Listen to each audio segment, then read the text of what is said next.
Welcome back. It's now time for Midday Sports. Started out with the highest level of urgency to ensure, like I've said, that we play football and we win matches. We have 6 games to go, 3 home games and 3 away games.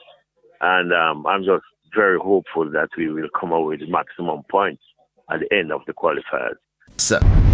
3 meets have been identified by the J3As to chase qualification in the men's 4x100 meters, women's 4x400, and the mixed mile relay to the World Championships in Tokyo, set for September 13 to 21.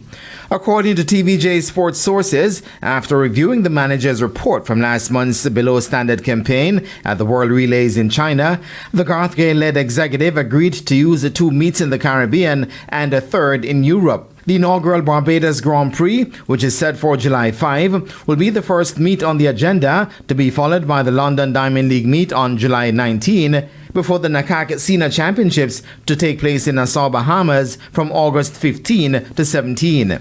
It's understood that the meet organizers have undertaken to invite at least 3 national teams, which are required for the times to be accepted by World Athletics.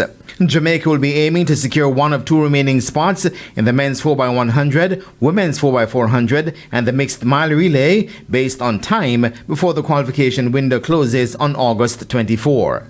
And that is it for your Midday Sports Roundup. And I am Jeremy. And that's the Midday News Package. I'm Kerry Ann Simpson.